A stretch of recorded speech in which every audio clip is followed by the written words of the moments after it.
la questione, diciamola così, Veneto Sviluppo Avepa. Ora, la Giunta ha presentato 2 emendamenti che ci arrivano oggi in Aula. Con uno sostanzialmente, anche legittimo, si propone un intervento per poter continuare a finanziare i compensi del soggetto gestore su fondi che hanno finito le disponibilità e quindi si costruisce il meccanismo tecnico.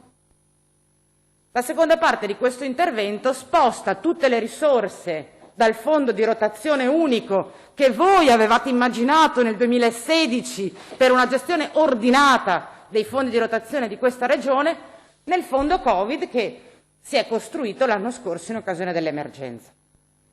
Questo emendamento è tutt'altro che banale, Assessore Calzavara, perché sposta radicalmente l'impostazione rispetto alle politiche di finanziamento di questa regione. Perché io vi seguivo quando avete costruito un meccanismo per cui tutti i fondi di rotazione, anziché essere sparpagliati in diverse leggi regionali, confluissero in un unico fondo che potesse essere in maniera pianificata, ordinata, il gestore di tutte le politiche di garanzie di questa regione. E io fin là vi seguivo e lo trovavo anche coerente con la necessità di individuare un soggetto gestore che si occupasse di tutte le politiche economiche e finanziarie di questa regione.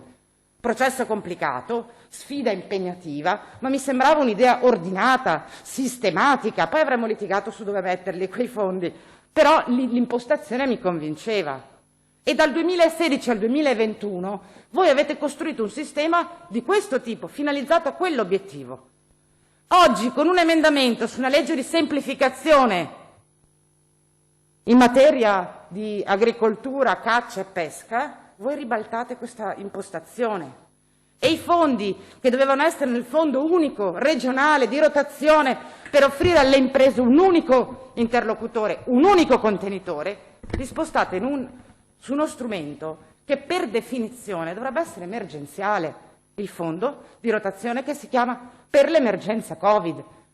E io, Assessore, questa operazione non la capisco. Quindi le chiedo davvero di spiegarmela e contemporaneamente, ovviamente, prorogate quella che avrebbe dovuto essere la scadenza per Veneto Sviluppo di gestione dei fondi e il conseguente passaggio ad Avepa. Anche su questo, guardate, e chiudo davvero, nel giugno del 2016 voi avete detto che Veneto Sviluppo, sulla base di una serie di normative nazionali ed europee, non era più in grado di essere il soggetto che poteva gestire la cassaforte della Regione del Veneto, perché è composto per quasi la metà da soci privati. Dal 2016 avete detto che vi sareste attenuti alle regole europee che vi impongono una procedura di evidenza pubblica per trovare il soggetto idoneo a gestire i milioni, i miliardi che questa Regione ha a disposizione. E nel giugno del 2016 avete detto lo facciamo in 24 mesi.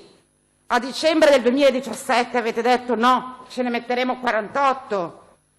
A maggio del 2020, la pandemia, avete detto che invece di 48 mesi lo avreste fatto entro il 31 dicembre del 2021 e oggi ancora ci state dicendo che non lo farete a dicembre del 2021 ma a dicembre del 2022. Ora guardi, io non voglio dire che vi approfittiate della pandemia perché dovete nascondere la vostra incapacità di organizzare questo fattore strategico per la nostra regione.